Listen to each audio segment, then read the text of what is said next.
ഈ ഗ്രൗണ്ടിൻ്റെ വിവിധ ഭാഗങ്ങളിലായി നിൽക്കുന്ന ഭക്തജനങ്ങൾ ഈ സ്റ്റേജ് നമ്പർ 2 മുന്നിലേക്ക് വരണമെന്ന് ഭഗവത് നാമധേയത്തിൽ അഭ്യർത്ഥിക്കുകയാണ്. ഓം ശ്രീകൃഷ്ണായ നമഃ.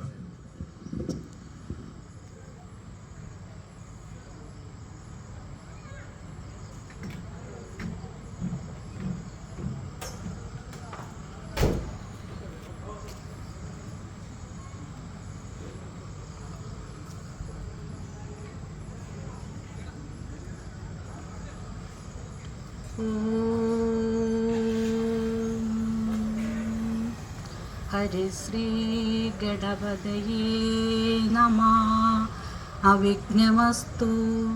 ശ്രീ ഗുരുഭ്യോ നമഃ.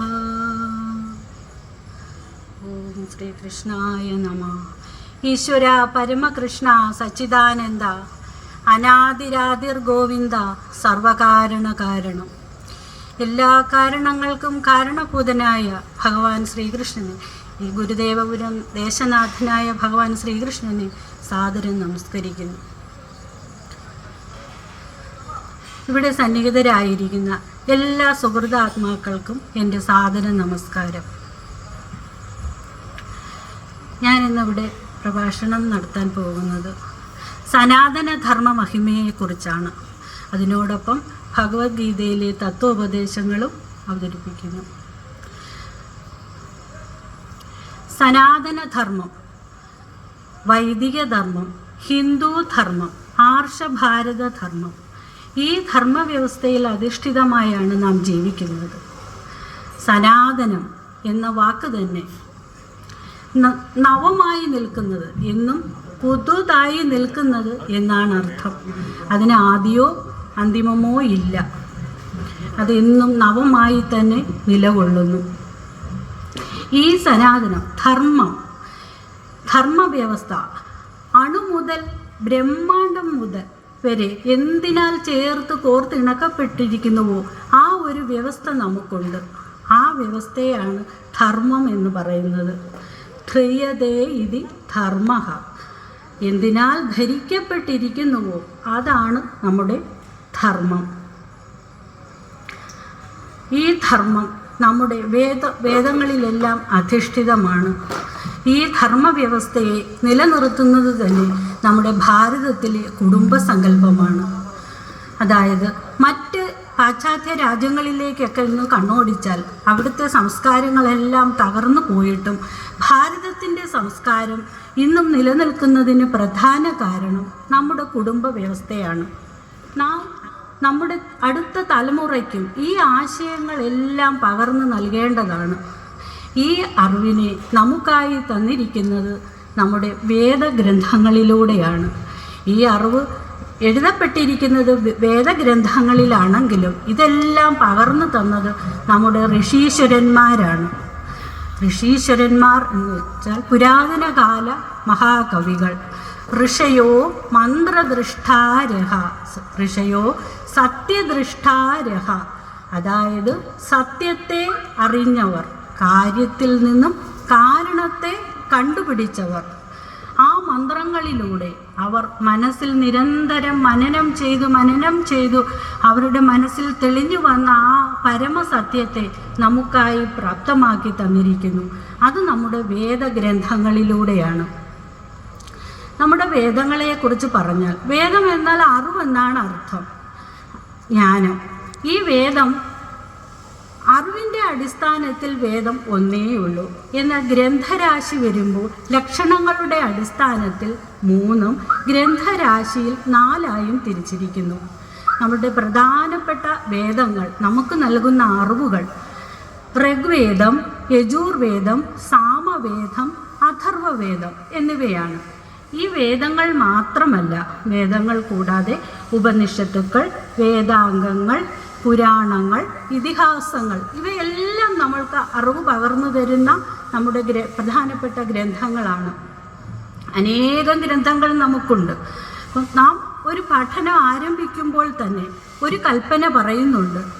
അനന്തശാസ്ത്രം ബഹുവേദിതവ്യം അല്പച്ഛ കാലേ ബഹുവിഘ്നഃ യസ്സാരഭൂതം തദുപാസനീയം ഹംസോ യഥാമിവ ക്ഷീരാംബുമിശ്രം. നമ്മളൊരു പഠനം ആരംഭിക്കുമ്പോൾ, ഈശ്വരനെ നമ്മൾ ഭജിക്കുമ്പോൾ എങ്ങനെയാണ് ചെയ്യേണ്ടത്? ഹംസോ യഥാമിവ ക്ഷീരാമ്പു മിശ്രം. അതായത് ഹംസത്തിനൊരു പ്രത്യേകതയുണ്ട്. അത് പാല് കുടിച്ചാൽ ആ പാലും വെള്ളവും കലർന്നായിരിക്കുമല്ലോ പാല് കിട്ടുന്നത്. അതിൽ നിന്നും പാല് മാത്രമേ അത് അകത്തേക്ക് പോവുകയുള്ളൂ. അതായത് ആ വെള്ളം അത് കളയും. അതുപോലെ പരമമായ സത്യത്തെ തദുപാസനീയം യസ് സാരഭൂതം, സാരഭൂതമായതിനെ മാത്രം നാം മനസ്സിലാക്കണം. ആ അറിവാണ് നമുക്ക് വേണ്ടത്. അപ്പം ശാസ്ത്രഗ്രന്ഥങ്ങളൊക്കെ നിരവധിയുണ്ട്. പക്ഷെ നമുക്ക് എല്ലാം പഠിക്കാനുള്ള സമയം ഈ മനുഷ്യജന്മത്തിലില്ല. അപ്പം ഏറ്റവും സാരഭൂതമായത് അങ്ങനെ വരുമ്പോൾ ഭഗവത്ഗീത, നാം ഇവിടെ നിത്യവും വായിക്കുന്ന ഭാഗവതം, ഇവയെല്ലാം അതിൽ ഉൾപ്പെടുന്നതാണ്. നമുക്ക് ഇന്നിവിടെ സന്നിഹിതരായിരിക്കുന്ന ഈ മഹാത്മാക്കളോട് 2 വാക്ക്. സത്സംഗ മഹിമ. സത്സംഗമാണ് ഇപ്പോൾ ഇവിടെ നടക്കുന്നത്. ഈ കലിയുഗത്തിൻ്റെ പ്രത്യേകത തന്നെ സത്സംഗത്തിലൂടെ നമുക്ക് മുക്തി ലഭിക്കും എന്നുള്ളതാണ്. ഒരേ ഒരു ജപം മാത്രം, നാമജപം, അതും ഹരേ കൃഷ്ണ എന്ന മഹാമന്ത്രം. ഹരേ കൃഷ്ണ കൃഷ്ണ കൃഷ്ണ ഹരേ ഹരേ, ഹരേ രാമ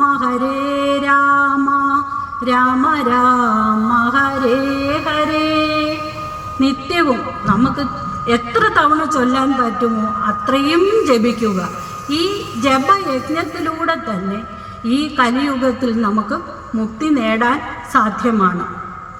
അപ്പോൾ ഈ ജപയജ്ഞം എത്രമാത്രം ഓരോ വ്യക്തിക്കും ചെയ്യാൻ കഴിയുമോ അതാണ് ചെയ്യേണ്ടത്. ദേവലോകത്തുള്ള ദേവന്മാർ പോലും ആശിക്കുന്നത് ഈ കലിയുഗത്തിൽ ഒരു മനുഷ്യജന്മം കിട്ടണമേ എന്നുള്ളതാണ്. ആ മനുഷ്യജന്മത്തിലൂടെ അവർക്ക് എളുപ്പത്തിൽ മുക്തി പ്രാപിക്കാൻ കഴിയും. സത്യയുഗത്തിലും ത്രേതായുഗത്തിലും ദ്വാപരയുഗത്തിലുമൊക്കെ ഇതിനു മുമ്പ് കഴിഞ്ഞുപോയ 3 യുഗങ്ങളിലെല്ലാം അനേകം യജ്ഞങ്ങളും ഒക്കെ നാം അനുഷ്ഠിച്ചാലേ നമുക്ക് മുക്തിയുടെ മാർഗം സാധ്യമാവുകയുള്ളൂ. എന്നാൽ ഈ കലിയുഗത്തിൽ നമുക്ക് നാമസങ്കീർത്തനം കൊണ്ട് തന്നെ മുക്തി ലഭിക്കുന്നതാണ്. നമ്മുടെ വേദങ്ങളിലെ കുറിച്ച് നമുക്കൊന്ന് കണ്ണോടിച്ചാൽ, വേദങ്ങൾ പ്രധാനമായും 4 രൂപത്തിലാണ്. ഋഗ്വേദം പ്രജ്ഞാനം ബ്രഹ്മ എന്ന ഒറ്റ ഒരു തത്വവാക്യത്തിൽ അധിഷ്ഠിതമാണ്. ബോധം, അതായത് അറിവാണ് ബ്രഹ്മം. യജുർവേദ അഹം ബ്രഹ്മാസ്മി, ഞാൻ ബ്രഹ്മമാകുന്നു. സാമവേദം തത്വമസി എന്ന മഹാവാക്യം, അത് നമുക്കെല്ലാം അറിയാവുന്നതാണ്. നമ്മുടെ ശബരിമലയിൽ ചെല്ലുമ്പോൾ അവിടെ കാണുന്ന ആ വാക്യമാണ് തത്വമസി. അത് നീയാകുന്നു, ബ്രഹ്മം നീ തന്നെയാകുന്നു. അടുത്തത് അഥർവവേദം അയം ആത്മാ ബ്രഹ്മം, അയം ആത്മാ ബ്രഹ്മം, ആത്മാവ് തന്നെയാണ് ബ്രഹ്മം. അങ്ങനെ ഈ 4 മഹാവാക്യങ്ങൾ നാം പഠിച്ചിരിക്കേണ്ടതാണ്. നമ്മുടെ ഈ അറിവുകൾ നാം വരും തലമുറയ്ക്കാണ് ഏറ്റവും കൂടുതൽ പകർന്നു നൽകേണ്ടത്. അതിന് പ്രത്യേകമായി നാം ചെയ്യേണ്ടത് ഭഗവത്ഗീത പഠിപ്പിക്കുക എന്നുള്ളതാണ്. ഒക്കെ പഠിപ്പിക്കുന്നതിനോടൊപ്പം തത്വാർത്ഥങ്ങളും അവർക്ക് നാം പറഞ്ഞു കൊടുക്കണം. നാം ഗീതാ ക്ലാസ്സിലൊക്കെ പഠിപ്പിക്കുമ്പോൾ ആദ്യം ചൊല്ലിക്കൊടുക്കുന്ന ഒരു മന്ത്രമുണ്ട്. കൊച്ചു കുട്ടികളാണ്, തീരെ ചെറിയ കുഞ്ഞുങ്ങളാണ്. അപ്പോൾ അവരെ ആദ്യം പ്രഭാതവന്ദന ശ്ലോകങ്ങൾ എന്നും പറഞ്ഞ് നാം പഠിപ്പിക്കുന്നുണ്ട്. കരാഗ്രേ വസതേ ലക്ഷ്മി, കരമധ്യേ സരസ്വതി, കരമൂലേതു ഗോവിന്ദ, പ്രഭാതേ കരദർശനം. പ്രഭാതത്തിൽ ഞാൻ ഗോവിന്ദനെയും ലക്ഷ്മി ദേവിയെയും സരസ്വതി ദേവിയെയും ദർശിക്കുന്നു എന്ന ഒരു തത്വമാണ് പറഞ്ഞു കൊടുക്കുന്നത്. അപ്പോൾ കുഞ്ഞുങ്ങൾക്കത് മനസ്സിലാവും. അവരവരുടെ കയ്യിൽ നോക്കി ആ പ്രാർത്ഥന രാവിലെ ചൊല്ലും. പക്ഷേ അതിൽ ആ ചെറിയ ഒരു ശ്ലോകത്തിൽ പോലും അഹം ബ്രഹ്മാസ്മി എന്ന യജുർവേദ ഉപനിഷത്ത് മന്ത്രമാണ് അടങ്ങിയിരിക്കുന്നത്. അതേപോലെ തത്വാർത്ഥങ്ങളിലൂടെ നാം ഓരോന്നും നമ്മുടെ കുഞ്ഞുങ്ങൾക്ക് പകർന്നു കൊടുക്കണം. അതിന് ഏറ്റവും നിദാനമായി ഇന്നുള്ള ഒരു ഗ്രന്ഥമെന്നത് നമ്മുടെ ഭഗവത്ഗീതയാണ്. ഓം പാർത്ഥായ പ്രതിബോധിതാം ഭഗവതാം നാരായണേന സ്വയം വ്യാസേന ഗ്രഥിതാം പുരാണമുനിനാം മധ്യേ മഹാഭാരതം. സാക്ഷാൽ നാരായണനാൽ പറയപ്പെട്ടതും മഹാഭാരതത്തിൻ്റെ മധ്യത്തിൽ ചേർക്കപ്പെട്ടിട്ടുള്ളതുമായ 701 ശ്ലോകങ്ങൾ അടങ്ങിയതാണ് ഈ ഭഗവത്ഗീത എന്ന് പറയുന്നത്. ഭഗവാന്റെ തിരുവചനങ്ങൾ തന്നെയാണ്. അർജുനനെ നിമിത്തമാക്കി കുരുക്ഷേത്ര യുദ്ധഭൂമിയിൽ വെച്ച് ഭഗവാൻ അരുളി ചെയ്തതാണ് ഈ ഭഗവത്ഗീത. പക്ഷേ അതിൻ്റെ തത്വം നാം മനസ്സിലാക്കേണ്ടത്, ഭഗവാൻ അർജുനനായി ഉപദേശിച്ചു എങ്കിലും സമസ്ത മാനവരാശിക്കും വേണ്ടിയാണ് ഈ ഭഗവത്ഗീത ഉപദേശിക്കപ്പെട്ടത്. അതിലെ 1-ാമത്തെ ശ്ലോകം തന്നെ നമുക്ക് നോക്കാം. ധൃതരാഷ്ട്രർ പറയുന്നതാണ്: ധർമ്മക്ഷേത്രേ കുരുക്ഷേത്രേ സമവേദായുയുസ്സവ മാമകാ പാണ്ഡവാശ്ചൈവ കിമാകൂർവദ സഞ്ജയ. ഈ ഒരൊറ്റ ശ്ലോകത്തിൽ ഭഗവത്ഗീതയുടെ മുഴുവൻ സാരാംശവും അടങ്ങിയിട്ടുണ്ട്. അതായത് ആദ്യം പറയുന്നത്, ഈ കുരുക്ഷേത്ര ഭൂമിയിൽ യുദ്ധത്തിനായി ഒരുങ്ങി നിൽക്കുന്ന എൻ്റെ മക്കളും പാണ്ഡവരും തമ്മിൽ എന്താണ് അവിടെ ചെയ്തത്, അതൊക്കെ എനിക്കൊന്ന് സഞ്ജയ പറഞ്ഞു തരൂ എന്നാണ്. പക്ഷെ നാം തത്വാർത്ഥത്തിലേക്ക് നോക്കുമ്പോൾ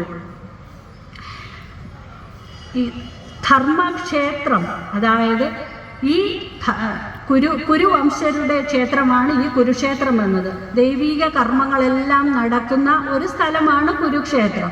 അവിടെയാണ് ഈ യുദ്ധം നടക്കുന്നത്. അപ്പം ഇന്ന് ഹരിയാനയിലാണ് ഈ കുരുക്ഷേത്രം. യഥാർത്ഥത്തിൽ ഇവിടെ സംഭവിച്ച ആ ജീവചരിത്രമാണ് നമ്മുടെ മഹാഭാരതത്തിലൂടെ നാം മനസ്സിലാക്കുന്നത്. അപ്പോൾ ഈ ധർമ്മക്ഷേത്രമായ കുരുക്ഷേത്രത്തിൽ ഒത്തുകൂടിയിരിക്കുന്ന മാമക, എൻ്റെ മക്കൾ പാണ്ഡവർ, അതായത് സ്വന്തം സഹോദരൻ്റെ മക്കളാണ് അവരെ അപ്പോൾ ശത്രുക്കളായിട്ടാണ് കാണുന്നത്. അവരും എന്താണ് ചെയ്തത് എന്നാണ് ചോദിക്കുന്നത്. അപ്പോൾ ആ പുറമേയുള്ള ഒരർത്ഥം അതും മനസ്സിലാക്കിയാലും ആ വാക്യത്തെ ഒന്ന് തിരിച്ചിട്ടാൽ അതിൽ ഈ ഗീതയുടെ സാരാംശമുണ്ട്. ക്ഷേത്രേ ക്ഷേത്രേ കുരു ധർമ്മം. ക്ഷേത്രം എന്നത് എന്താണ്? ക്ഷയാ ത്രായതേ ഇതി ക്ഷേത്രക. അതായത് ക്ഷയത്തിൽ നിന്നും നാശത്തിൽ നിന്നും ത്രാണനം ചെയ്തു കൊണ്ടുവരുന്നതാണ് ക്ഷേത്രം. എന്നാൽ ക്ഷേത്രത്തിന് മറ്റൊരർത്ഥം കൂടിയുണ്ട്. നമ്മുടെ ശരീരം എന്നാണത്. ഇവിടെ ശരീരം എന്നാണ് അർത്ഥം. ക്ഷേത്രേ ക്ഷേത്രേ കുരു ധർമ്മം. ഓരോരോ ക്ഷേത്രങ്ങളും ഓരോ വ്യക്തികളും കുരുധർമ്മം, അവനവനിൽ തന്നെ നിഹിതമായിട്ടുള്ള കർമ്മങ്ങൾ ധർമ്മമായി അനുസരിക്കണം, ചെയ്യണം. അപ്പോൾ ക്ഷേത്രേ ക്ഷേത്രേ കുരുധർമ്മം. ഭഗവത്ഗീതയിൽ ഭഗവാൻ ഈ ഉപദേശമാണ് നൽകുന്നത്. ഭഗവത്ഗീത ധർമ്മം മാർഗവും മോക്ഷം ലക്ഷ്യവുമാണ്. ഭഗവത്ഗീതയിലൂടെ ഭഗവാന്റെ വാക്കുകൾ അതെല്ലാം അപൗരുഷേയമാണ്. അതൊന്നും ഒരു സംശയവും കൂടാതെ നിസ്സംശയം നാം ഉൾക്കൊള്ളേണ്ടതാണ്. അങ്ങനെയുള്ള ഉൾക്കൊള്ളലിലൂടെ മാത്രമേ ഇതിലെ തത്വം നമുക്ക് ഗ്രഹിക്കാൻ കഴിയുകയുള്ളൂ. ഭഗവത്ഗീതയിലൂടെ നമുക്കൊന്ന് കണ്ണോടിച്ചാൽ യുദ്ധത്തിൻ്റെ സന്ധി സംഭാഷണങ്ങളെല്ലാം ഭഗവാൻ ശ്രീകൃഷ്ണൻ നടത്തി. എല്ലാം പരാജയപ്പെട്ടു. യുദ്ധം തന്നെ അഭികാമ്യം എന്ന ഒരവസ്ഥ വന്നു. അപ്പോൾ ആ യുദ്ധസന്നിധത്തിനായിട്ടാണ് കൗരവരും പാണ്ഡവരും കുരുക്ഷേത്രത്തിൽ ഒത്തുചേർന്നത്. ആ സമയത്ത് അർജുനനും വളരെയധികം ആ മാനസിക സംഘർഷങ്ങൾ ഉണ്ടാകുന്നു.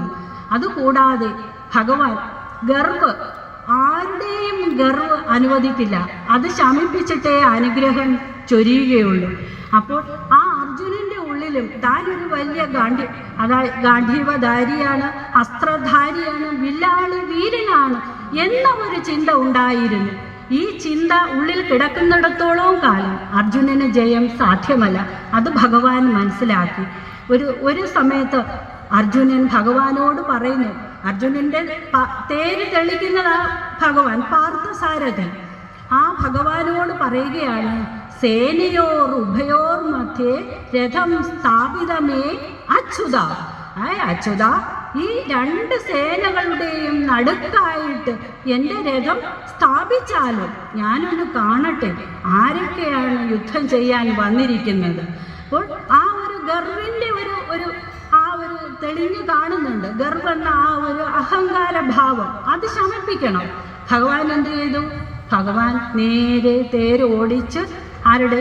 ഭീഷ്മരുടെയും ദ്രോണരുടെയും സാത്വികയുടെയും എല്ലാം ആ നടുക്ക് തന്നെ, അവരെല്ലാം സന്നിഹിതരായിരിക്കുന്ന ആ സ്ഥലത്തിൻ്റെ നടുക്ക് തന്നെ സേനയെ കൊണ്ടുവന്ന് നിർത്തി. അപ്പോൾ ഈ തൻ്റെ സ്വന്തം ബന്ധുക്കളെ ഈ രണാങ്കണത്തിൽ കണ്ടപ്പോൾ അർജുനന് തന്നെ പെട്ടെന്ന് തന്നെ മാനസിക സംഘർഷം ഉടലെടുത്തു. അയ്യോ, ഈ ദൈവമേ, ഞാൻ എങ്ങനെയാണ് ഈ എൻ്റെ ഗുരുക്കന്മാരെ ഹനിക്കുന്നത്? അതിലും ഗുരുനഹത്വാഹി ശ്രേയാൻ ഭക്ഷ്യമബീഹലോഹേ, ഈ ഗുരുക്കളെയൊക്കെ ഹനിക്കുന്നതിലും പരം ഞാൻ ഭിക്ഷയെടുത്ത് ജീവിക്കുന്നതല്ലേ. അങ്ങനെ ആ കാൽപാദം ഇടറി, മനസ്സ് പതറി, ആ വാക്കുകൾ പുറത്തു വരാതെ തൻ്റെ ഗാന്ധീവം കയ്യിൽ നിന്നും ഊർന്നു വീണ് അർജുനൻ രഥത്തിൽ ഇരുന്നു. ഈ സമയത്ത് ഭഗവാനോടായി പറയുകയാണ്, അല്ലയോ അച്യുത, ഞാൻ എന്താ ചെയ്യേണ്ടത്? എനിക്ക് ഇതിൽ നിന്നും എന്നെ ഒന്ന് സംഘർഷത്തിൽ നിന്ന് ഒന്ന് മുക്തനാക്കി കൊണ്ടുവരൂ. ഞാനിപ്പോൾ ഒന്നും ചെയ്യാൻ പ്രാപ്തനല്ല. എൻ്റെ മനസ്സിവിടെ പതറിപ്പോവുകയാണ്. ഈ സമയത്താണ് ഭഗവാൻ അർജുനന് ഗീതോപദേശം കൊടുക്കുന്നത്. അതിനു മുമ്പ് എത്രയോ തവണ അവർ സഖാക്കളായി സംസാരിച്ചിരുന്നു. ഒരുപാട് അവസരങ്ങൾ കിട്ടിയിട്ടും ഭഗവാൻ കൊടുത്തില്ല. അപ്പോൾ ആ സമയം വരണം. ആ പൂർണ്ണ സമർപ്പണ ഭാവത്തോടെ അർജുനൻ ഭഗവാന് മുന്നിൽ സമർപ്പണ യാചിക്കുകയാണ്. അല്ലയോ പാർത്ഥ, ഭഗവാനെ, എൻ്റെ ആത്മാവിൻ്റെ രഥം അങ്ങ് തന്നെ നയിക്കണമേ. എന്നെ ഈ കുരുക്ഷേത്ര യുദ്ധഭൂമിയിൽ ഞാൻ എന്താണ് ചെയ്യേണ്ടതെന്ന് എനിക്ക് പറഞ്ഞു തന്നാലും മാധവ, എന്നെ മുന്നോട്ട് നയിച്ചാലും മാധവ. അർജുനൻ്റെ പ്രാർത്ഥന, അതായത് ആ സമർപ്പണം ഉള്ളിൽ നിന്നും വന്നപ്പോൾ മാത്രമാണ് ഗീതോപദേശം നടന്നത്. ഭഗവാൻ പറയുന്നു, ഗംഗയുടെ പ്രവാഹത്തിൽ നിന്നും മുഷ്ടി ചുരുട്ടിക്കൊണ്ട് ആർക്കും ജലം പ്രാപ്തമാക്കാൻ സാധ്യമാവുകയില്ല. അത് പ്രാപ്തമാകണമെങ്കിൽ കൈത്തലം ഒരു കൈക്കുമ്പിളായി പിടിച്ചുകൊണ്ട് ഗംഗാജലത്തിൽ താഴ്ത്തിയാൽ ആ ജലം നമുക്ക് മുഖം വരെ എത്തിക്കാൻ സാധിക്കും. അത്രയും സമർപ്പണം, ആ ഭക്തിഭാവം വേണം. എന്നാലേ വിജയം സുനിശ്ചിതമാവുകയുള്ളൂ. ഇത് ഓരോരുത്തർക്കും, മാനവ ജനതയ്ക്ക് ഓരോരുത്തർക്കും ആയിട്ടുള്ള ഉപദേശമാണ് ഭഗവാൻ തരുന്നത്. നമ്മുടെ കുടുംബ സങ്കല്പത്തിലേക്കൊന്ന് വന്നാൽ ഇന്നിവിടെ സന്നിഹിതരായിരിക്കുന്ന അമ്മമാരെയൊക്കെ കണ്ടുകൊണ്ട് പറയുകയാണ്, ഓരോ പിതാക്കളും നമ്മുടെ കുഞ്ഞുങ്ങളെ എങ്ങനെയാണ് അവർക്ക് ഈ ഉപദേശങ്ങൾ കൊടുക്കേണ്ടത് എന്നൊരു കാര്യം മനസ്സിലാക്കണം. ചെറിയ കുട്ടിയായിരിക്കുമ്പോൾ തന്നെ ആ അറിവുകൾ നാം കൊടുക്കണം. കൗമാരേ ആചരാൻ പ്രാജ്ഞോ ധർമാൻ ഭാഗവതാനിഹ എന്നാണ്. കൗമാരകാലത്തെ ഈ ആചാരങ്ങൾ നാം നമ്മുടെ കുട്ടികൾക്ക് പറഞ്ഞു കൊടുക്കണം. കുറച്ചുകൂടിയൊക്കെ എന്ന് കഴിഞ്ഞാൽ, ഒരു 12 വയസ്സ് 13 വയസ്സൊക്കെ കഴിഞ്ഞാൽ ഇവരിതൊന്നും കേൾക്കില്ല. പിന്നെ തിരിച്ച് ചോദ്യങ്ങളാവും. അപ്പോൾ നമുക്ക് പലപ്പോഴും അതിനുള്ള ഉത്തരങ്ങൾ കാണില്ല പറഞ്ഞു കൊടുക്കാൻ. അപ്പം കൗമാരകാലത്തെ ആ 2-3 വയസ്സാകുമ്പോൾ തന്നെ ഇതിലെ ഭഗവത്ഗീതയിലെയും മറ്റ് ഭാഗവതത്തിലെയും രാമായണത്തിലെയും ഒക്കെ ചെറിയ ചെറിയ കഥകളിലൂടെ നമുക്കതിനായിട്ട് നമ്മുടെ ഋഷീശ്വരന്മാർ പുരാണങ്ങൾ തന്നിട്ടുണ്ട്, ഇതിഹാസങ്ങൾ രചിച്ചിട്ടുണ്ട്. പുരാണങ്ങൾ എന്ന് പറഞ്ഞാൽ കഥാപ്രോക്തങ്ങളാണ്. അതിൽ തത്വങ്ങളോടൊപ്പം കഥയിലൂടെയാണ് തത്വത്തെ നിഷ്കർഷിച്ചിരിക്കുന്നത്. പക്ഷേ ഇതിഹാസങ്ങളാകുമ്പോൾ ഇവിടെ നടന്ന ജീവചരിത്രങ്ങളാണ്. ഈ ജീവചരിത്രം, മഹാഭാരത യുദ്ധം തന്നെ ഒരു ജീവചരിത്രമാണ്. അർജുനനിലൂടെ, ഭഗവാൻ ശ്രീകൃഷ്ണനിലൂടെ ഈ ലോക മാനവരാശിക്കായി ധർമ്മോപദേശമാണ് ഭഗവാൻ ഇവിടെ നടത്തുന്നത്. ഓരോ വ്യക്തിയും, ഒരു അമ്മ എങ്ങനെയാണ് ഒരു കുഞ്ഞിനെ വളർത്തിയെടുക്കേണ്ടത്, അതിന് ഏറ്റവും ഉദാഹരണമാണ് സ്വാമി വിവേകാനന്ദൻ. അമ്മയായ ഭുവനേശ്വരി ദേവി ആ മകനെ ആത്മതത്വത്തിൻ്റെ എല്ലാ അറിവുകളും ചെറിയ പ്രായത്തിലേ ഉപദേശിച്ചു കൊടുത്തിരുന്നു. ഈ സ്വാമി വിവേകാനന്ദൻ ആർഷഭാരതത്തെ വാനോളം പാശ്ചാത്യ ലോകത്തിന് മുമ്പാകെ ഉയർത്തി കാണിച്ച വ്യക്തിത്വമാണ്. സ്വാമി വിവേകാനന്ദൻ കഠോപനിഷത്തിലൂടെ, അതായത് ഉപനിഷത്ത്, നമുക്ക് നമ്മുടെ അറിവുകൾ നൽകുന്ന വേദങ്ങൾ കൂടാതെ അടുത്തത് ഉപനിഷത്തുക്കളാണ്. ഉപനിഷത്തിനേക്കാൾ പ്രധാനം നാം എന്ന് മനസ്സിലാക്കുന്നത് ഉപനിഷത്തിലെ ശാന്തി മന്ത്രങ്ങളാണ്. കഠോപനിഷത്തിലെ ഒരു ശാന്തി മന്ത്രം ഞാനിവിടെ സ്മരിക്കുകയാണ്. ഉത്തിഷ്ഠത ജാഗ്രത പ്രാപ്യവരാൻ നിബോധത ക്ഷുരസ്യധാര നിശിതം ദുരതയ ദുർഗം പദസ്ഥൽ കവയോ വദന്തി. സ്വാമി വിവേകാനന്ദൻ ഭാരതത്തെ ഉയർത്താൻ മൃതസഞ്ജീവനി മന്ത്രം പോലെ എല്ലാ ഭാരതീയരുടെയും ചെവിയിൽ ഉപദേശിച്ച മന്ത്രമാണ്. വെള്ളക്കാരുടെ അടിമത്വത്തിന് എല്ലാം അധംപതിച്ചു. അടിമത്വത്തെ മാത്രം ആശ്രയിച്ച് ജീവിക്കുന്ന ഒരു ജനത ഒന്നിൽ നിന്ന് ഉയർത്തെഴുന്നേൽക്കാൻ ആ സമയത്ത് ആർക്കും പറ്റുന്നില്ല. ആ സമയത്ത് സ്വാമിയുടെ ഈ വാക്കുകൾ മൃതസഞ്ജീവനി മന്ത്രം പോലെയാണ് ഓരോ ഭാരതീയരുടെയും കാതുകളിൽ മുഴങ്ങിയത്. ഉത്തിഷ്ഠത ജാഗ്രത പ്രാപ്യവരാൻ നിബോധത. ഇവിടെ ഉത്തിഷ്ഠത എന്നത് എഴുന്നേൽക്കുവിൻ എന്നാണ്. ജാഗ്രത ഉണരുവിൻ. പ്രാപ്യവരാൻ നിബോധത നിബോധത. ഈ നിബോധത എന്ന പദത്തിലാണ് ഭാരതത്തിൻ്റെ ആത്മീയ പൈതൃകം ജ്വലിച്ചു നിൽക്കുന്നത്. നിബോധത, ശ്രേഷ്ഠന്മാരായ ആചാര്യന്മാരെ സമീപിച്ച് ജ്ഞാനം പ്രാപ്തമാകുവിൻ. ഇവിടെ പറഞ്ഞത് ഒന്ന് ശ്രദ്ധിക്കുക. ഉത്തിഷ്ഠത, ആദ്യം എഴുന്നേൽക്കാനാണ് പറഞ്ഞത്, പിന്നീടാണ് ഉണരാൻ പറഞ്ഞത്. അതപ്പം നമുക്കൊന്ന് ചിന്തിച്ചുകൂടെ, എന്താ ആദ്യം നമ്മൾ ഉണർന്നിട്ടല്ലേ എഴുന്നേൽക്കുന്നത്? അല്ല, ഇവിടെ ആത്മബോധത്തിൻ്റെ ഉണർവാണ്. നിങ്ങൾ എഴുന്നേൽക്കൂ. എഴുന്നേറ്റ് ആ ആത്മബോധത്തിലൂടെ ഉയർന്നു ശ്രേഷ്ഠരായ ആചാര്യന്മാരെ സമീപിച്ച് അറിവ് പ്രാപ്തമാക്കി മുന്നോട്ട് പോകുവിൻ.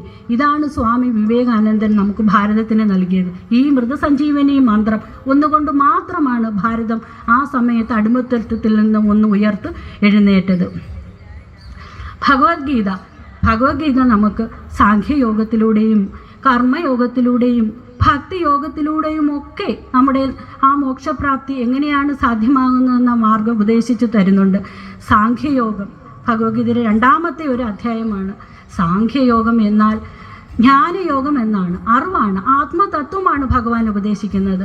ഈ നാം ഒരു സ്വയം ആത്മാവാണെന്ന് തിരിച്ചറിയുക. 24 തത്വങ്ങളിലൂടെ ഈ പ്രപഞ്ചവും ആത്മാവും നാം തന്നെയാണെന്നുള്ള സത്യം തിരിച്ചറിയുക. ഇതാണ് സാഖ്യയോഗം. അടുത്തത് ജ്ഞാനയോഗം, കർമ്മയോഗമാണ്. എങ്ങനെ നമ്മൾ പലപ്പോഴും പല കർമ്മങ്ങളും ചെയ്യുന്നു. നമ്മൾ ജനിച്ചിട്ടുണ്ടെങ്കിൽ നമുക്ക് കർമ്മം ചെയ്യാതെ ജീവിച്ചിരിക്കാനേ സാധ്യമല്ല. എപ്പോഴും കർമ്മങ്ങൾ ചെയ്യണം. കർമ്മണ്യേവാധികാരസ്തേ മാ ഫലേഷു കദാചന മാ കർമ്മ ഫലഹേതുർഭൂർ മാതേ സംഗോസ്ത്വകർമ്മണി. കർമ്മം മാത്രമേ നമുക്ക് ചെയ്യാൻ അധികാരമുള്ളൂ. ആ കർമ്മഫലം ആഗ്രഹിക്കരുത്. എന്നാൽ കർമ്മം ചെയ്യാതെ ഇരിക്കുകയും അരുത്. അതായത് ആഗ്രഹിക്കാതെ, ഫലത്തെക്കുറിച്ച് ആഗ്രഹിക്കാതെ സ്വധർമ്മമായി ചെയ്യുമ്പോഴാണ് നാം കർമ്മത്തിൽ നിന്നും മുക്തരായി വരുന്നത്. ആ ബന്ധത്തിൽ നിന്നും നമുക്ക് മുക്തനായി വരാൻ സാധിക്കും. ഇങ്ങനെ നിരന്തര ചാക്രികമായി നടന്നുകൊണ്ടിരിക്കുകയാണ് നമ്മുടെ ഓരോരോ ഈ ജന്മങ്ങൾ. അതിൽ നിന്നെല്ലാം ഒരു മുക്തമാവണമെങ്കിൽ ഈ കർമ്മബന്ധനമാണ് നമുക്ക് വേണ്ടത്. ഞാനൊരു ചെറിയൊരു ഉദാഹരണം പറയാം. ഒരു ചെറിയ ദൃഷ്ടാന്തം, അതായത് ആചാര്യന്മാർ പറഞ്ഞു തരുന്ന ഒരു ദൃഷ്ടാന്തം തന്നെയാണ്. നമ്മുടെ ചക്ക അത് മുറിക്കുമ്പോൾ അതിൽ നിന്നും ധാരാളം ആ അരക്ക് താഴേക്ക് വീഴുന്നത് കാണാം. അത് നമ്മൾ ആദ്യമേ ആ അരക്ക് അതെല്ലാം എന്തെങ്കിലും ഒരു ചകിരിയോ മറ്റോ പേപ്പറോ എടുത്ത് അതെല്ലാം കളഞ്ഞിട്ട് കയ്യിൽ കുറച്ച് എണ്ണ എടുത്തിട്ട് അത് ബാധിക്കാതെ നമ്മൾ എണ്ണ ചേർത്തിട്ട് കട്ട് ചെയ്യുകയാണെങ്കിൽ അതൊന്നും അരക്കൊന്നും പിടിക്കപ്പെടാതെ നമുക്ക് വൃത്തിയായിട്ട് അത് എടുക്കാൻ കഴിയും. അതുപോലെയാണ് ഈ ലോകത്ത് ജീവിച്ചുകൊണ്ട് തന്നെ കർമ്മം ചെയ്യാം, പക്ഷെ അത് ഭഗവാനിൽ അർപ്പിച്ചായിരിക്കണം. അപ്പോൾ ആ കർമ്മപ്രകാരം നമുക്കുണ്ടാകുന്ന ബന്ധനം അവിടെ മാറിക്കിട്ടും. ആ ബന്ധനത്തിലൂടെ നമുക്ക് മുക്തി പ്രാപിക്കാൻ സാധിക്കും. അടുത്തതായി ഹരിനാമ കീർത്തനത്തെക്കുറിച്ചൊന്ന് പറയാം. തുഞ്ചത്ത് രാമാനുജൻ എഴുത്തച്ഛൻ നമുക്ക് നൽകിയതാണ് ഈ ഹരിനാമ കീർത്തനം. അപ്പോൾ ഹരിനാമ കീർത്തനം രാവിലെ നാം അമ്പലങ്ങളിൽ ചൊല്ലേണ്ടതാണ്. ഓങ്കാരമായ പൊരുൾ മൂന്നായി പിരിഞ്ഞുടനെ ആങ്കാരമായതിനു താൻ തന്നെ സാക്ഷി, അത് ബോധം വരുത്തുവതിനാളായി നിന്ന പരമാചാര്യരൂപ ഹരിനാരായണായ നമ. ഓങ്കാരത്തിൽ തുടങ്ങുന്ന ആ മന്ത്രമാണ് ഹരിനാമ കീർത്തനം. അതിൽ നമ്മോട് തുഞ്ചത്ത് രാമാനുജൻ എഴുത്തച്ഛൻ പറയുകയാണ്, പ്രത്യേകിച്ചും ഇന്നത്തെ ഈ ജനങ്ങളോട്, പലതും പറഞ്ഞു പകൽ കളയുന്ന നാവു തവ തിരുനാമ കീർത്തനം അതതിനായി വരേണമിക, കലിയായ കാലമിതിൽ അതുകൊണ്ട് മോക്ഷഗതി എഴുതുന്നു കേൾപ്പൂ ഹരിനാരായണായ നമ. നാം എന്താ നിത്യവും ചെയ്യുന്നത്? പലതും പറഞ്ഞ് നമ്മുടെ ഈ പകൽ, ഓരോ പകലും, നമ്മുടെ പകലും രാത്രികളും എല്ലാം ദിവസവും നാം കളയുകയാണ്. അപ്പോൾ ഈ കലികാലത്തിൽ ഏറ്റവും മോക്ഷഗതിക്ക് നമുക്ക് കിട്ടേണ്ടത് അതായത് ഹരിനാമ കീർത്തനം, ഹരിയുടെ നാമം ഉച്ചരിക്കുക എന്ന് മാത്രമാണ്. ഹരിനാമ കീർത്തനത്തിലൂടെ മാത്രമേ ഈ നമ്മുടെ ഉള്ളിൽ ഉള്ളിൽ നമുക്ക് പല മതമത്സരാദികളുണ്ട്, അഷ്ടരാഗങ്ങളുണ്ട്. ആ ആസുരിക വാസനകളെയെല്ലാം കളഞ്ഞിട്ട് നമുക്ക് ദൈവിക ഭാവത്തിലേക്ക് ഉയരണമെങ്കിൽ തീർച്ചയായും ഹരിനാമ കീർത്തനം ആവശ്യമാണ്. മതമത്സരാദികൾ എന്ന് പറയുമ്പോൾ അഷ്ടരാഗങ്ങളാണ്. അഷ്ടരാഗം, ദേഷ്യം, മതം, മാത്സര്യം, ഇവയൊക്കെ, കാമം, ക്രോധം, ലോഭം, മോഹം, ഇവയൊക്കെ ഒഴിവാക്കിയിട്ട് ദൈവികമായ ആ ഒരു സമ്പത്തിനെ നാം ജീവിതത്തിലേക്ക് കൊണ്ടുവരണം. ഇന്ന് നമ്മളൊന്ന് നോക്കിയാൽ നമുക്ക് ഏതെല്ലാം ബാങ്കിൽ അക്കൗണ്ട്, നമുക്ക് ഒരുപാട് ബാങ്കിൽ അക്കൗണ്ട് ഇല്ലേ, ഒരുപാട് സമ്പാദ്യങ്ങളുണ്ട്. അതൊക്കെ ഈ പുറമേയുള്ള ഭൗതികമാണ്. പക്ഷേ നാം ഓരോരുത്തരും ആത്മീയമായ ഓരോ അക്കൗണ്ട് നമ്മുടെ ഉള്ളിലേക്ക് തുറക്കണം. അതെങ്ങനെയാണ്? നമ്മളുടെ ദൈവികമായ ഈ വാസന, നമ്മുടെ ശാസ്ത്രഗ്രന്ഥ പഠനങ്ങളുടെയും അഹിംസ, ദൈവികമായ, അതായത് ഇതുപോലുള്ള ഇപ്പോൾ ഇവിടെ പ്രവർത്തിക്കുന്ന സംഘാടകർ ഇതുപോലെ ദൈവിക കാര്യങ്ങൾ ചെയ്യുക, ഇങ്ങനെയുള്ള കാര്യങ്ങളിലൂടെ നമുക്ക് ദൈവികമായ സമ്പത്തും ഉയർത്തിക്കൊണ്ടുവരാൻ പറ്റും.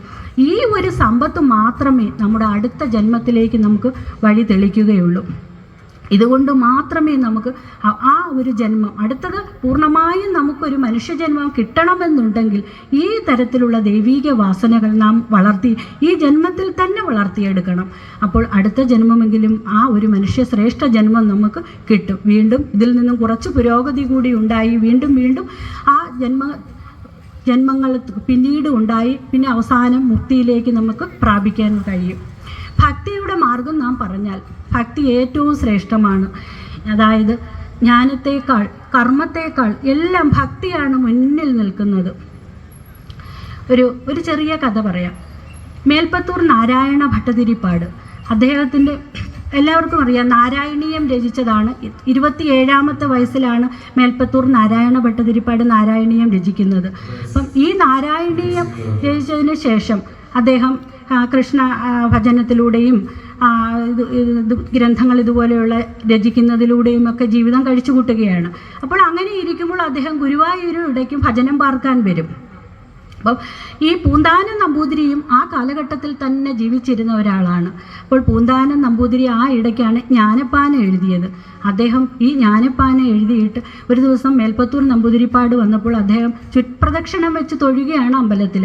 അദ്ദേഹം ആ പ്രദക്ഷിണം കഴിയുന്നത് വരെ അവിടെ നോക്കി നിന്നു. എന്നിട്ട് നമ്പൂതിരിയെ മേൽപ്പത്തൂരിനെ സമീപിച്ചിട്ട് പറഞ്ഞു, തിരുമേനി, എൻ്റെ ഈ ഗ്രന്ഥം ഒന്ന് നോക്കി തെറ്റുകൾ വല്ലതും ഉണ്ടെങ്കിൽ ഒന്ന് തിരുത്തി തരാമോ? ഈ മേൽപ്പത്തൂരിൻ്റെ നാരായണീയത്തിൽ തന്നെ എത്ര പാണ്ഡിത്യമുണ്ടെങ്കിലും ഗർവുണ്ടെങ്കിൽ ആ ഗർവ് ശമിപ്പിച്ചിട്ടേ ഭഗവാനെ അനുഗ്രഹിക്കുന്നു എന്ന തത്വം ഒരുപാട് തവണ പറഞ്ഞിട്ടുണ്ട്. എന്നിരുന്നാലും ആ സമയത്ത് ആ ഒരു ചെറിയ ഗർവ് മേൽപ്പത്തൂരിൻ്റെ ഉള്ളിലും തലപൊക്കി. അദ്ദേഹം പറഞ്ഞു, ഇത് നിങ്ങൾ മറ്റു വല്ലവരെയും കൊണ്ടുപോയി കാണിക്കൂ, എനിക്കിപ്പോൾ ഇതിന് സമയമില്ല. പൂന്താനത്തിന് വളരെയധികം വിഷമമായി. ഭഗവാന്റെ ഉറ്റ ഭക്തനാണ്. ഭഗവാനെ തന്നെ വിളിച്ച് പറഞ്ഞു, ഭഗവാനെ, ഈ ഗ്രന്ഥം ഞാനിനി എന്താ ചെയ്യുന്നത്? ഞാൻ എഴുതിയതല്ലേ. അന്ന് രാത്രി മേൽപ്പത്തൂരിന് രാത്രി ഉറങ്ങാൻ കിടന്നപ്പോൾ സ്വപ്നത്തിൽ അതായത് നേരത്തെ അദ്ദേഹത്തിന് വാതരോഗമുണ്ടായിരുന്നു. നാരായണീയ രചനയിലൂടെ 100 ദിവസം പൂർത്തീകരിച്ചപ്പോഴാണ് ഈ വാതരോഗവുമൊക്കെ ശമിച്ച് ഗുരുവായൂർ ഭജനം ഇരിക്കുകയാണ്. ശമിച്ച് അതെല്ലാം തീർത്ത് അദ്ദേഹം പോകാൻ സാധിച്ചത്. അന്ന് അതായത് ആ ശമിച്ചിരുന്ന വാതരോഗം ആ ദിവസം അദ്ദേഹത്തിന് കൂടി വരികയാണ്. ആ വാതരോഗം വരികയും മോഹാലസ്യപ്പെട്ട് വീഴുകയും ചെയ്യുന്നു. അങ്ങനെ കിടക്കുമ്പോൾ ആ സ്വപ്നത്തിൽ ഒരു ഉണ്ണി വന്ന് പറയുന്നു, ആ പൂന്താനത്തിൻ്റെ കൃതി ഒന്ന് പരിശോധിച്ച് കൊടുത്തേക്കോ തിരുമേനി, ഇത്ര ഗർവ് പാടുണ്ടോ? നിങ്ങളെപ്പോലെ തന്നെ ഗ്രന്ഥമല്ലേ അദ്ദേഹം എഴുതിയതും, ആ ജ്ഞാനപ്പാനെ ഒന്ന് നോക്കിക്കൂടെ? പെട്ടെന്ന് ആ നമ്പൂതിരിക്ക് ബോധം വന്നു. താൻ ചെയ്തത് അബദ്ധമായല്ലോ ഭഗവാനെ എന്നുള്ള ചിന്ത മനസ്സിൽ തെളിഞ്ഞു. പിറ്റേന്ന് രാവിലെ തന്നെ പൂന്താനത്തെ അന്വേഷിച്ച് കണ്ടുപിടിച്ച് ആ ഗ്രന്ഥം ജ്ഞാനപ്പാന വായിച്ചു. അത് വളരെ നല്ലതാണ്, അതിവിശിഷ്ടമാണ്. അത് വായിച്ചിട്ട് അദ്ദേഹത്തെ അഭിനന്ദിക്കുകയും ചെയ്തു. പൂന്താനത്തിനും സന്തോഷമായി. അങ്ങനെ ഒരു ചെറിയ, എത്ര ഭക്തനാണെങ്കിലും എത്ര പണ്ഡിതനാണെങ്കിലും ഗർവുള്ളിൽ കയറിയാൽ അത് ഭഗവാൻ ഒരിക്കലും അതും ശമിപ്പിക്കാതെ ഭഗവാൻ അനുഗ്രഹം ആർക്കും കൊടുക്കുകയില്ല. അതാണ് ഭക്തി എന്ന് പറയുന്നത്. ആ ഭക്തിയിലൂടെ മാത്രമേ നമുക്ക് ഭഗവാനെ, അതായത് പൂർണ്ണ സാക്ഷാത്കാരം നേടിയ സച്ചിദാനന്ദ സ്വരൂപത്തിലേക്ക് നമുക്ക് എത്തിച്ചേരാൻ സാധിക്കുകയുള്ളൂ. ഭക്തിയിലൂടെ മോക്ഷപ്രാപ്തിയും നമുക്ക് ലഭ്യമാണ്. ഇനി നമുക്ക് ഭക്തിയുടെ വൈശിഷ്ട്യം അതായത് കാണിച്ചു തരുന്ന മറ്റൊരു കഥ കൂടിയൊന്ന് ഞാനൊന്ന് പറയാം. ഇത് നടക്കുന്നത് മുംബൈയിലാണ്. അതിപ്രശസ്തമായ ഒരു ഹോസ്പിറ്റലാണ് ബീച്ച് കാൻഡി ഹോസ്പിറ്റൽ. അവിടുത്തെ അതിപ്രശസ്തനായ ന്യൂറോ സർജനായിരുന്നു ഡോക്ടർ പ്രസാദ്. അദ്ദേഹം ന്യൂറോളജിയിൽ വളരെ വിദഗ്ധനാണ്. ഭാരതത്തിലെ ന്യൂറോളജിക്കൽ സംബന്ധമായ എല്ലാ അസുഖങ്ങൾക്കും ഭാരതത്തിൽ നിന്നെല്ലാം ഈ മുംബൈയിലെ ഹോസ്പിറ്റലിലേക്കാണ് എല്ലാവരും ഡോക്ടേഴ്സ് എല്ലാം റെഫർ ചെയ്യുന്നത്. അത്ര വിദഗ്ധനാണ് ആ ഡോക്ടർ. അദ്ദേഹത്തിന് കൽക്കട്ടയിൽ വെച്ച് ഒരു നാഷണൽ, അതായത് ഈ ലോകോത്തര നിലവാരത്തിലുള്ള ഒരു അവാർഡ് കൊടുക്കാനായിട്ട് അവർ തീരുമാനിക്കുകയാണ്. അതിനായി അവർ അദ്ദേഹത്തെ ആ കൽക്കട്ടയിലേക്ക് ക്ഷണിച്ചു. അദ്ദേഹം ആ അവാർഡ് സ്വീകരിക്കാമെന്ന് സമ്മതിച്ചു. അദ്ദേഹം പോകാൻ ഉറച്ചു. അദ്ദേഹം ടിക്കറ്റ് ബുക്ക് ചെയ്തു. ഫ്ലൈറ്റ് ടിക്കറ്റാണ്. ആ ചെല്ലേണ്ട ദിവസത്തിൻ്റെ തലേന്ന് വൈകുന്നേരം തന്നെ അദ്ദേഹം ഫ്ലൈറ്റിൽ കയറി വിമാനം ടേക്ക് ഓഫ് ചെയ്തു. മുംബൈയിൽ നിന്നും കൽക്കട്ടയിലേക്ക് ഏകദേശം ഒരു 2-3 മണിക്കൂർ വേണ്ടി വരും ഫ്ലൈറ്റ് യാത്രയിൽ. പക്ഷേ ഫ്ലൈറ്റ് കുറേ ദൂരം ചെന്നപ്പോൾ തന്നെ ആ ഫ്ലൈറ്റിന് എന്തോ എൻജിൻ തകരാറ് സംഭവിക്കുകയാണ്. പെട്ടെന്ന് ആ പൈലറ്റിന് ജംഷഡ്പൂർ എയർപോർട്ടിലേക്ക് ഫ്ലൈറ്റ് ഇറക്കേണ്ടതായിട്ട് വന്നു. അങ്ങനെ കൽക്കട്ടയിൽ എത്താതെ ജംഷഡ്പൂർ എന്ന സ്ഥലത്ത് തന്നെ ഈ പൈലറ്റ് ലാൻഡ് ചെയ്യുകയാണ്. അദ്ദേഹവും ഡോക്ടർ പ്രസാദും അവിടെ ഇറങ്ങി. അദ്ദേഹത്തിന് അവിടെ നിന്ന് റോഡ് മാർഗം മാത്രമേ കൽക്കട്ടയിലേക്ക് എത്താൻ സാധിക്കൂ. ഏകദേശം ഒരു 4-5 മണിക്കൂർ റോഡ് മാർഗം യാത്രയുണ്ട്. ഇത് എന്ത് ചിന്തിച്ചു, രാത്രിയായി, ടാക്സി പിടിക്കാനേ നിവൃത്തിയുള്ളൂ. ഈ ടാക്സിയിൽ അദ്ദേഹം ഒരു ടാക്സി വിളിച്ചു. ടാക്സിയിൽ കയറി പെട്ടെന്ന് തന്നെ എനിക്ക് ചെല്ലണം, പിറ്റേന്ന് ഇതുപോലെയായി മീറ്റിങ്ങിന് എത്താനുള്ളതാണ് എന്നെല്ലാം പറഞ്ഞു. ഓക്കെയായി. ഇവർ കുറേ ദൂരം യാത്ര ചെയ്തു. ഏകദേശം 1-2 മണിക്കൂർ കഴിഞ്ഞു. പിന്നീട് നോക്കുമ്പോൾ നല്ല അതിശക്തമായി മഴ പെയ്യുകയാണ്. കൂടെ നല്ല കാറ്റും. ആ കാറ്റ് അതിരൂക്ഷമായി വന്നതേക്കും റോഡിലെല്ലാം വെള്ളമെല്ലാം കയറാൻ തുടങ്ങി. മരങ്ങളെല്ലാം ഒടിഞ്ഞു വീഴാൻ തുടങ്ങി. പിന്നീട് അദ്ദേഹത്തിന് കുറച്ചുകൂടി മുന്നോട്ട് പോകാനേ സാധിച്ചുള്ളൂ. അപ്പോഴേക്കും ആ റോഡെല്ലാം ബ്ലോക്കായി. അദ്ദേഹത്തിൻ്റെ കാറിനും എന്തോ എൻജിൻ തകരാറ് സംഭവിച്ചു. ആ ഡ്രൈവർ അവിടെ വണ്ടി നിർത്തി. ഫോണാണെങ്കിൽ ആ നെറ്റ്വർക്ക് ഇല്ലാത്ത സ്ഥലമാണ്. ഫോണും എങ്ങും പോകുന്നില്ല. വിജനമായ സ്ഥലവുമാണ്. എന്ത് ചെയ്യും? അങ്ങനെ നോക്കുമ്പോഴാണ് അദ്ദേഹം കുറച്ചകലെ ഒരു ചെറിയ വീട്, അവിടെ ഒരു പ്രകാശം കണ്ടു. അദ്ദേഹം വിചാരിച്ചു, എന്തായാലും ഇവിടെ ഈ റോഡിൽ ഇങ്ങനെ നിൽക്കണ്ട, ആ വീട്ടിലേക്ക് തന്നെ പോകാം. നല്ല മഴയല്ലേ, നല്ല തണുപ്പുമുണ്ട്. അദ്ദേഹം നടന്ന് ആ വീട്ടിലേക്ക് ചെല്ലുകയാണ്. അവിടെ ചെന്ന് അദ്ദേഹം ആ കതകിന് മുട്ടി. അപ്പോൾ ഏകദേശം മധ്യവയസ്കയായ ഒരു സ്ത്രീ വന്ന് വാതിൽ തുറന്നു. എന്താ? അദ്ദേഹം പറഞ്ഞു, എൻ്റെ ടാക്സി ഇവിടെ എൻജിൻ കംപ്ലൈൻ്റായി, എനിക്ക് ഈ ഫോണൊന്ന് തരുമോ?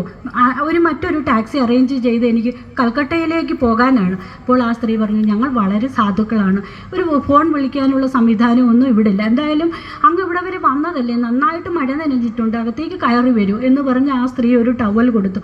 അദ്ദേഹം ടവൽ മേടിച്ചു, നനവെല്ലാം മാറ്റി അകത്തേക്ക് കയറി ചെന്നു. അകത്തേക്ക് കയറിയപ്പോൾ തന്നെ ആ സ്ത്രീ അദ്ദേഹത്തിന് കുടിക്കാൻ ഒരു ഗ്ലാസ് ചായയും ബിസ്ക്കറ്റും ഒക്കെ കൊടുത്തു. അതെല്ലാം കഴിച്ച് അദ്ദേഹം തണുപ്പൊന്ന് അകറ്റി. അദ്ദേഹം വിചാരിച്ചു, അതിശക്തമായി മഴ പെയ്യുകയാണ്, എന്തായാലും അവിടെ തന്നെ ഇരിക്കാം. താൻ ആരാണെന്നോ പ്രത്യേകിച്ച് ഒന്നും പറഞ്ഞിട്ടില്ല. അപ്പോഴാണ് എല്ലാ രാത്രിയിലും അവിടെ അവർക്ക് ഭജനയുണ്ട്. കിടക്കുന്നതിന് മുമ്പ്, ആഹാരം കഴിക്കുന്നതിന് മുമ്പ് അവർ ഭജന ചെയ്യും. ആ ഭജന ചെയ്തിട്ടാണ് ആഹാരം കഴിക്കുന്നത്. അപ്പോൾ അന്നത്തെ ഭജനയ്ക്കുള്ള സമയമായി. സ്ത്രീയും ഭർത്താവും 2 മക്കളും അടങ്ങുന്നതാണ് അവരുടെ കുടുംബം. അവർ വളരെ ആദരവോടെ അദ്ദേഹത്തെയും വിളിച്ചു. അങ്ങ് വന്ന് ഞങ്ങളുടെ ഭജനയിൽ കൂടിയാലും നമുക്ക് ഒരുമിച്ച് പ്രാർത്ഥിക്കാം. അന്നേരം ഡോക്ടർ പ്രസാദ് പറയുകയാണ്, ഞാൻ ഈശ്വരനിലൊന്നും വിശ്വസിക്കുന്നില്ല, ഞാൻ മനുഷ്യൻ്റെ കഴിവിലാണ് വിശ്വസിക്കുന്നത്. കാരണം ഇത്രയധികം സർജറികൾ, അതികഠിനമായ സർജറികളെല്ലാം ചെയ്ത് വിജയിപ്പിച്ച മനുഷ്യനാണ് അദ്ദേഹം. ഈശ്വരനിലെ അല്ല വിശ്വസിക്കുന്നത്, സ്വന്തം കഴിവിലാണ് അദ്ദേഹം വിശ്വസിക്കുന്നത്. അപ്പോൾ ആ മധ്യവയസ്ക അമ്മ പറഞ്ഞു, അയ്യോ അങ്ങനെ പറയല്ലേ, ഞങ്ങൾക്ക് 2 പശുക്കളുണ്ട്, ഗംഗയും ലക്ഷ്മിയും എന്നാണ് പേര്. ഇവ പാല് തരുന്നത് കൊണ്ടാണ് ഞങ്ങൾ ജീവിക്കുന്നത്. പച്ച പുല്ല് തിന്നിട്ട് ഇവ ധാരാളം പാല് തരുന്നില്ലേ, അതെങ്ങനെയാണ്? ഈശ്വരൻ്റെ കാരുണ്യമില്ല, ഇല്ലെങ്കിൽ ഇത് നടക്കുമോ? അപ്പോൾ അദ്ദേഹം പ്രത്യേകിച്ചൊന്നും അദ്ദേഹത്തിന് തോന്നിയില്ല. അദ്ദേഹം ഒന്ന് ചിരിക്കുക മാത്രം ചെയ്തു. പിന്നീട് ഈ അമ്മ പറയുകയാണ്, നോക്കൂ, ഈ സമുദ്രത്തിലെ ജലമെല്ലാം നിരാവിയായി ഉയർന്നു പൊങ്ങി മേഘങ്ങൾ രൂപപ്പെട്ട് മഴയായി ഭൂമിയിൽ പതിച്ചത് കൊണ്ടല്ലേ സസ്യജാലങ്ങൾ ഇവിടെ വളരുന്നത്, അവയല്ലേ നമുക്ക് അന്നം തരുന്നത്. ഇതെല്ലാം ഈശ്വരൻ്റെ ഒരു സാന്നിധ്യം, ഈശ്വരൻ ഉള്ളത് കൊണ്ടല്ലേ നടക്കുന്നത്.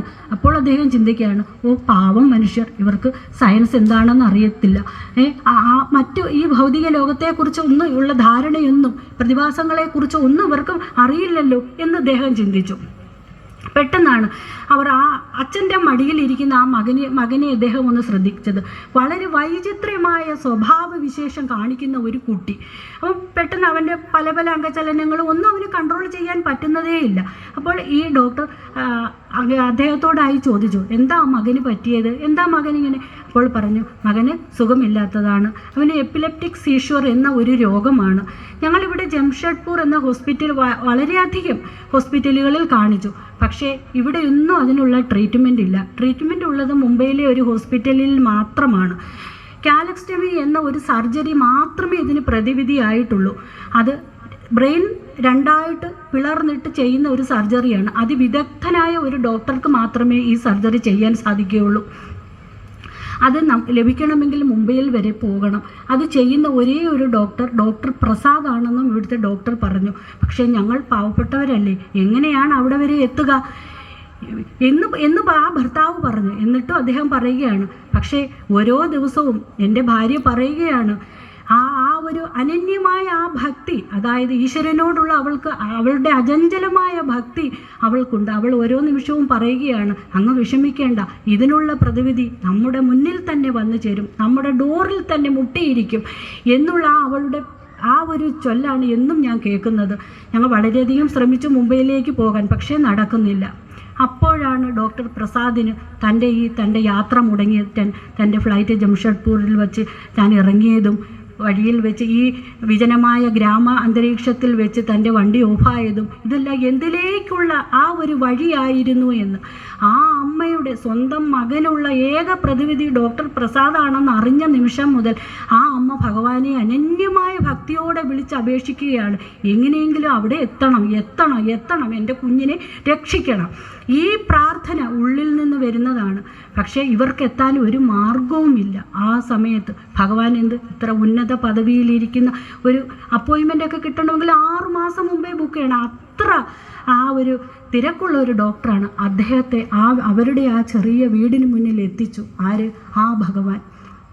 അതാണ് അനന്യമായ ഒരു ഭക്തിയിലൂടെ മാത്രമേ നമുക്ക് എന്തും നേടിയെടുക്കാൻ പറ്റൂ. അത് ഭഗവാൻ പറയുന്നുണ്ട്, യോഗക്ഷേമം വഹാമ്യഹം. അതായത് ഈ ഒരേ ഒരു ഭക്തിയിലൂടെ എന്നെ പരാശ്രയമില്ലാതെ ഏകമായ ആശ്രയത്തെ തന്നെ നിങ്ങൾ ധ്യാനിക്കുകയാണെങ്കിൽ എന്നിലേക്ക് നിങ്ങൾക്ക് വേണ്ടുന്നതെല്ലാം ഞാൻ നിങ്ങൾക്ക് നൽകിയിരിക്കും. അത് ഭൗതികമായാലും ആത്മീയമായാലും. അപ്പോൾ ഈ ആ അമ്മയുടെ ഒരു അചഞ്ചലമായ ഭക്തിയല്ലേ ആ കുഞ്ഞിനെ രക്ഷിക്കാനുള്ള കാരണമായത്. ആ ഒരൊറ്റ നിമിഷം ആ ഡോക്ടറിന് അതെല്ലാം മനസ്സിലായി. അദ്ദേഹം പിന്നീട് അവിടെ നിന്ന് പോകുമ്പോൾ അവരെയും കൂടി കൊണ്ടുപോയിട്ട് ആ കുഞ്ഞിന് ആ ശസ്ത്രക്രിയയെല്ലാം വളരെ വിജയകരമായി ചെയ്തു. അവൻ വളരെ മിടുക്കനായി വളർന്നു. ലോകത്തിന് മുഴുവൻ നന്മ ചെയ്യുന്ന അവനെയും അവർ വീണ്ടും പഠിപ്പിച്ച് ആ ഒരു ഡോക്ടർ എന്നൊരു ആ ഒരു പദവിയിലേക്ക് തന്നെ ആക്കുകയാണ്. ഭഗവാന്റെ തിരുനാമങ്ങൾ എത്ര വർണ്ണിച്ചാലും നമുക്ക് മതിയാവുകയില്ല. അങ്ങനെ വാസിഷ്ഠത്തിലെ ഒരു ശ്ലോകത്തോടു കൂടി ഞാൻ എൻ്റെ പ്രഭാഷണം ഇവിടെ അവസാനിപ്പിക്കുകയാണ്. യാവന്നനുഗ്രഹ സാക്ഷാത് ജായതേ പരമേശ്വരാത് സാവന്ന താവന്ന സദ്ഗുരും കശ്ചിത് സശാസ്ത്രം വാഭിനോ ലഭേത്. യാവന്ന അനുഗ്രഹ സാക്ഷാത് ജായതേ പരമേശ്വര സാവന്ന ജാവന്ന സദ്ഗുരും കശ്ചിത് സശാസ്ത്രം വാഭിനോ ലഭേത്.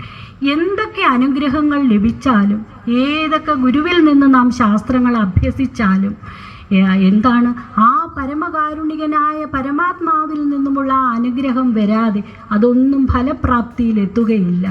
അതാണ് ഇവിടെ വ്യക്തമാക്കുന്നത്.